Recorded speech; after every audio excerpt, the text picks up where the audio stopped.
হরিদাস পণ্ডিতের যোগ্য শিষ্য হৃদয় চৈতন্যর কাছে একটি ছোট্ট বালক এলো, নাম দুঃখী। কেন দুঃখী? তার বাবা নেই, মা নেই, তার নিজের জন বলতে কেউ নেই। এসে হৃদয় চৈতন্য ঠাকুরকে বললেন, গুরুদেব আমার বড় দুঃখ। বলছে কেন রে, কেন? বলছে আমার নাম দুঃখী, আমার বাবা নেই, মা নেই, জগতে আমার কেউ নেই। তো আপনাকে আমি বড় নিজের জন মনে করে আপনার চরণে এসে পড়েছি। আপনি আপনার চরণে আমাকে স্থান দিন, আমাকে দীক্ষা দিন। গুরুদেব বললেন, দীক্ষা দিলে তো সেবা করতে হবে, তা তুই কি সেবা করতে পারবি? বললেন, কেন পারবো না, গুরু কৃপা হি কেবলম, আপনার কৃপা হলে আমি সব পারবো। একটা নির্দিষ্ট শুভ দিনক্ষণ দেখে হৃদয় চৈতন্য ঠাকুর সেই ছোট্ট দুঃখীকে দীক্ষা দিলেন। নাম হলো কৃষ্ণদাস। তাহলে নাম ছিল দুঃখী, নাম হলো কি? দুঃখী কৃষ্ণদাস। বললেন, গুরুদেব আমাকে দীক্ষা দিলেন, দীক্ষা দিলে কি করতে হয়? সেবা দিতে হয়। যারা দীক্ষা নিয়েছো মা জানো, যদি গুরু সেবা না করো তাহলে কিন্তু হবে না। দীক্ষা নিলে সেবা করতেই হবে তোমাকে। তো এবার বললেন, আমাকে সেবা দেবেন না গুরুদেব? বললেন, হ্যাঁ দেবো, নিশ্চয়ই দেবো। কি সেবা দেবেন? সামনে দেখলেন একটা পড়েছিল মাটির কলসি, কলসিটা দিলেন। বললেন, যা তোর সেবা হলো এই, প্রত্যেকদিন এই কলসি থেকে সুরধনী গঙ্গা থেকে জল আনবি, সেই জলে আমি রাধা মাধবের সেবা করব, অভিষেক করব, সেবা দেব। বেশ। প্রত্যেকদিন কি করেন না, দুঃখী কৃষ্ণ দাস তিনি কি করেন না, সুরধনী গঙ্গায় যান। ছোট্ট তো, সে মাথায় করে সুরধনী গঙ্গা থেকে কলসিতে জল আনেন এবং সেই জল এনে দেন গুরুদেবকে। গুরুদেব রাধা মাধবকে অভিষেক করেন, সেবা ওই জল ব্যবহার করেন। এইভাবে জল আনতে আনতে একদিন মাথায় চুলগুলো সব খসে গেছে, মাটির কলসির ঘষায় ঘষায়, মানে পড়ে গেছে। তারপর সেই জায়গাটাকে ঘা হয়ে গিয়েছে, পোকা হয়ে গিয়েছে। আশ্রম চলতি বালকেরা ডেকে বলে, দুঃখীকে, দুঃখী তোর মাথায় যে ঘা হয়েছে, পোকা হয়েছে, একটা বেরি মাথায় দিয়ে দিতে পারিস না, কাপড়ের বেরি? তাহলে বেরিটা মাথায় দিলে কি হবে, তার উপরে ওই রাধা মাধবের সেবার জল থাকবে, তাহলে কিছুটা তো তোর সুখ হয়। দুঃখী বলে, আমার মাথা, তার উপরে মাটিতে মাটির কলসিতে করে রাধা মাধবের সেবার জল, আর এই জলের কলসি আর মাথার মাঝখানে যদি একটা কাপড়ের বেরি এসে যায়, তাহলে কি হবে? তাহলে একটু দেহ সুখ হবে।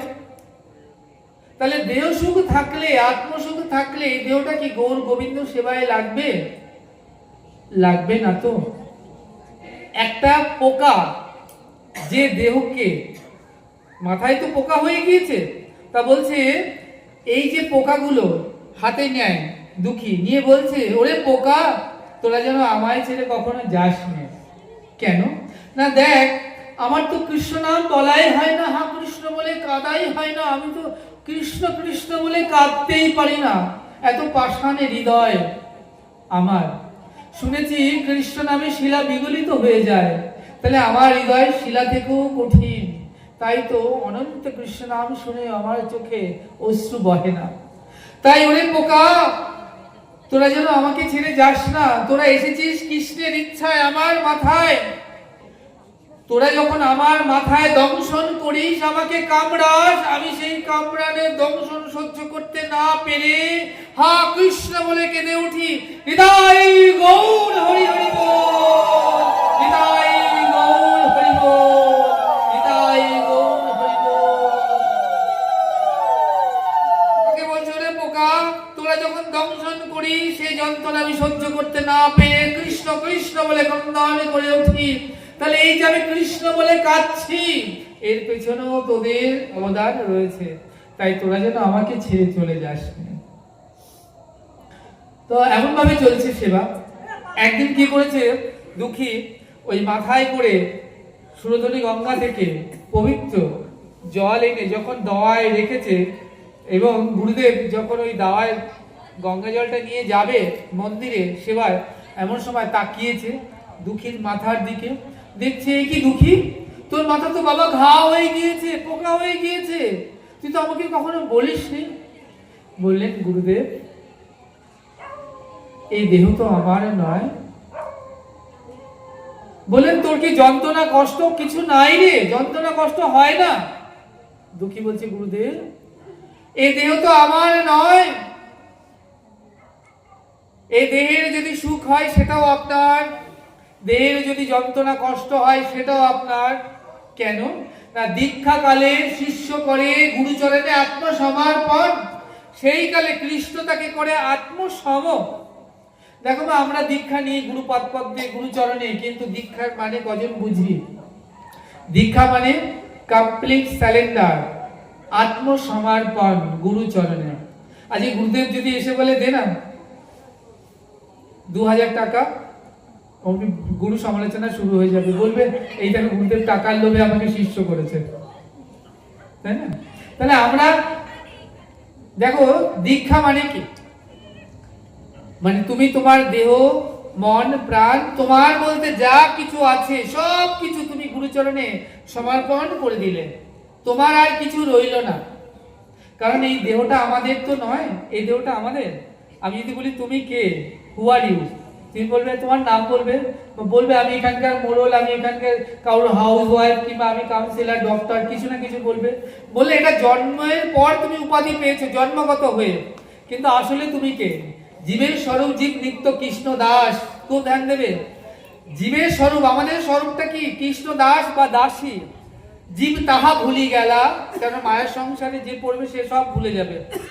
সেই দোষে পিচাসী মায়া তারে গলাতে বান্ধিলা, কবু স্বর্গে উঠায় কবু নরকে নামায়, দণ্ড দিয়ে রাজা যেন নদীতে চুবায়।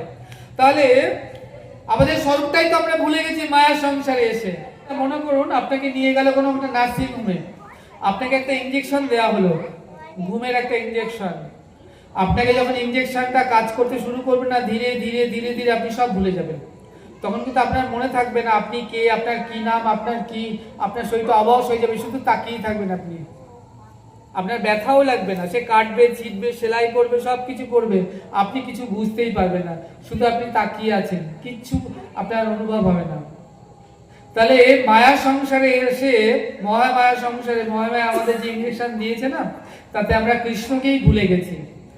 তাই বলেন কৃষ্ণ ভুলি সেই জীব ভগবাঞ্ছা করে, এতই পিচাসী মায়া তারা জাপটিয়া ধরে। আমরা গোবিন্দকে ভুলে গেছি, যেটা ভোলা নয়, আর যাকে ভোলা উচিত তাকে নিয়ে জড়িয়ে আছি। মায়ার সংসারে মায়াবদ্ধ সকলকে নিয়ে রয়েছি, যাকে ভোলা উচিত নয়, যারা অনিত্য, যারা থাকবেই না, দুদিন পরে থাকবেই না, আমাকে ছেড়ে চলে যাবে আজ কিংবা কাল। দেখো আমরা যখন পৃথিবীতে আসি না, একা আসি, একটা শিশু একা আসে ওমা, তারপরে সে ধীরে ধীরে বড় হয়, তারপরে সে ধীরে ধীরে যখন বড় হয়, বিয়ে করে 2 হয়, সন্তানাদি 3, 4, 5, 6 হয়, আবার যখন ধীরে ধীরে তার বয়স হয়, আবার দেখো একজন এক এক করে মাইনাস হতে থাকবে। ছেলে মেয়েকে বিয়ে দিলে চলে যাবে, বা স্কলারশিপ নিয়ে বিদেশে চলে যাবে, স্বামী বিয়োগ হবে, স্ত্রী বিয়োগ হবে, সন্তানরা বিয়োগ হবে, ধীরে ধীরে তুমি সেই এক হয়ে যাবে। মনে রেখো, জীবনে যেমন এসেছিলে পৃথিবীতে, যাওয়ার সময় সেই এক হয়ে যাবে, কেউ থাকবে না তোমার পাশে, সব কিছু নষ্ট হয়ে যাবে ধীরে ধীরে।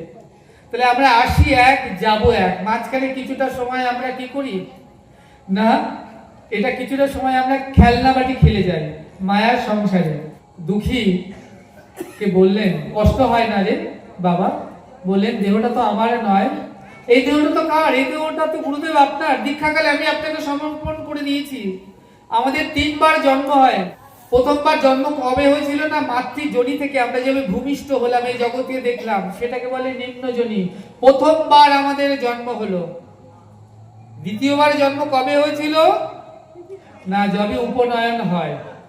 উপনয়ন আগে চারটি যে আমাদের বর্ণ আছে, ব্রাহ্মণ, ক্ষত্রিয়, শূদ্র, বৈশ্য, প্রত্যেকের উপনয়ন হতো। কালক্রমে শুধু ব্রাহ্মণদেরই উপনয়ন হয়। তাহলে এই যে 4টি বর্ণ, উপনয়ন মানে পৈতে হওয়া। উপনয়ন শব্দের অর্থ কি? উপ মানে উপরে, নয়ন মানে আঁখি, উপরে রাখি। অর্থাৎ এই যে দুটো আঁখি দেখছো না, একে বলে দেহ নয়ন। এর উপরে আরেকটা নয়ন আছে আমাদের, তাকে বলে থার্ড আইস। কার আছে? দেবী দুর্গার, শিবের, দেখবে তৃতীয় নেত্র বলে থার্ড আইস। তাহলে তিনি যদি আমাদের পিতা হন, পরম পিতা, আমরা তার পুত্র, তাহলে আমাদেরও থার্ড আইস আছে। কিন্তু সেটা কিভাবে আছে আমরা দেখতে পাচ্ছি না। আমরা গুরু মন্ত্র রোজ বলি, কিন্তু তার অর্থ আমরা কজন বুঝি? অজ্ঞান তিমিরান্ধস্য জ্ঞানাঞ্জন শলাকায়া চক্ষুরুন্মিলিতাং যেন তস্मै শ্রী গুরবে নমঃ। এর অর্থ কি? হে গুরুদেব, অজ্ঞানতার অন্ধকারে আমার জন্ম হয়েছিল, সে অজ্ঞানতার অন্ধকার কারাগারে আমার জন্ম হয়েছিল, কিন্তু জ্ঞানাঞ্জনা শলাকা দ্বারা তুমি আমার চক্ষু উন্মোচিত করলে, আমায় জানালে কে নিতাই, কে গৌর, কি তোর ভজন। আমি যে 84 লাখ জনি ধরে এমন জন্মগ্রহণ করছি, তাহলে কি পুনঃ পুনঃ জননাম, পুনঃ পুনঃ মরণাম, পুনঃ পুনঃ মাতৃ জঠরে শয়নাম, পুনঃ পুনঃ জন্ম হচ্ছে, পুনঃ পুনঃ মৃত্যুবরণ করছি, পুনঃ পুনঃ মাতৃ জঠরে শয়ন করছি। গুরুদেব আমাকে কি করলেন না, আছিলাম কীট মানে মলের পোকা, গুরুদেব আমার কানটি ধরে গৌর গোবিন্দ পদে বাঁধি দিলা গীত। ওরে তুই যে এরকম 84 লাখ জনি ধরে পুনঃ পুনঃ ভ্রমণ করছিস, কিন্তু তুই তো নিজেকে ভুলে আছিস মায়ার সংসারে এসে। তাহলে গুরুদেব আমাদেরকে জ্ঞানাঞ্জনা শলাকা দিয়ে জানালেন আমরা আসলে কি, আমাদের স্বরূপটা কি। জীবের স্বরূপ জীব নিত্য কৃষ্ণ দাস, জীব তাহা ভুলে গেল, আমরা ভুলে গেছি। তাই তো গুরুদেব বললেন যদি ভুলে যাস আবার আসবো তোকে মনে করে দেবার জন্য। তাই তো সৎসঙ্গ, সাধু সঙ্গ, হরিকথা, হরিবাসর, এত সাধন ভজন সব কেন জানো? সব ওই শেষের দিনের জন্য। তুমি যখন দেহে চলে যাবে না, যখন মৃত্যু তোমার সামনে এসে উপস্থিত হবে, তখন তুমি আর চাইলেও শতবার চেষ্টা করলেও হরিবল বলতে পারবে না। তখন হরি বলা হবে না, হবি হবে। তখন চলতে গেলে হাঁটু কনকন করবে, বুক ধড়ফড় করবে, দেহে কপিত্তের প্রাবল্য হবে, কানে শুনতে পাবে না, চোখে দেখতে পাবে না, হাত অঙ্গ নড়তে পারবে না, হাত অবশ হয়ে যাবে, অঙ্গ পড়ে যাবে। তখন তুমি শত চেষ্টা করলেও হরিবল বলতে পারবে না। কেন জানো? কারণ সারা জীবনটা তুমি বিষয়ের মধ্যে কাটালে, বিষয়ে অর্থ, বিষয়ে টাকা কড়ি, স্ত্রী পুত্র পরিবার ছাড়া কিছুই জীবনে বুঝলে না, কিছুই বললে না, না প্রথম থেকে জীবনের সকাল থেকে সাধন করলে, না ভজন করলে। তাই জীবনের অন্তিম কাল তোমার আর হরিবলা হবে না। অন্তিম কালে যার প্রতি তোমার যত আসক্তি তার ছবিটাই ভেসে উঠবে। আর মৃত্যুকালে তুমি যা স্মরণ করতে করতে, যা ভাবনা করতে করতে দেহ ছেড়ে যাবে, পরবর্তী জন্মটা তোমার তাই হবে। শাস্ত্র সিদ্ধান্ত দিলেন ভরত, যিনি ঋষি ছিলেন, রাজর্ষি, রাজা থেকে ঋষি থেকে তিনি কি করলেন না, তিনি সাধন ভজন করতে করতে ভজনে চূড়ান্ততম পৌঁছে গেলেন। এই যে ভরত, তিনি ঋষি থেকে তিনি কি করলেন, সাধন ভজন করতে করতে ভগবানের চরণ প্রাপ্ত হতে চলেছেন। এমন সময় তিনি যখন পবিত্র গঙ্গার তীরে বসে আছেন, ভজন করছেন, এমনি দেখলেন যে একটা বাঘ একটা হরিণকে তাড়া করেছে। হরিণটা ছুটতে ছুটতে ছুটতে ছুটতে ওই নদীতে পড়ে গেল। আর তিনি গর্ভবতী ছিলেন, তার শাবকটা জলে ভেসে যাচ্ছে, হরিণটাকে তিনি ছুটে গিয়ে জল থেকে তুলে আনলেন। এখন সারাক্ষণ তিনি কি করেন, বাঘ এসে তাকে না নিয়ে যায়, সারাক্ষণ ওই হরিণের কথা চিন্তা করেন। হরিণকে কচি কচি ঘাস দেন, ফল খেলে ফল ছুঁড়ে দেন, সারাক্ষণ হরিণের কথা ভাবতে ভাবতে অন্তিম কালে ভরত যখন দেহত্যাগ করলেন, হরিণ হয়ে জন্মগ্রহণ করলেন। তারপরে যখন তিনি বুঝতে পারলেন যে তাই তো আমি তো ঋষি ছিলাম, আমি আজ হরিণ কেন হলাম, আমি হরিণের কথা চিন্তা করতে করতে দেহ ছেড়েছিলাম। তাই তিনি কি করলেন, আর ওই হরিণদের দলে থাকেন না, পূর্ব জন্মের কথা স্মরণ করে তিনি ওই তার ঋষির আশ্রম, গুরুদেবের আশ্রম, ঋষির আশ্রমের কাছাকাছি থাকেন। এবং তিনি কি করেন না, গুরুদেব একটা ফল ছুঁড়ে দিলে ফলটা খান। পরবর্তীকালে তিনি কি করেন, হরিণ দেহ ত্যাগ করে জড় ভরত থেকে তিনি আবার দিব্য দেহ লাভ করে ভগবত ধাম প্রাপ্ত হলেন।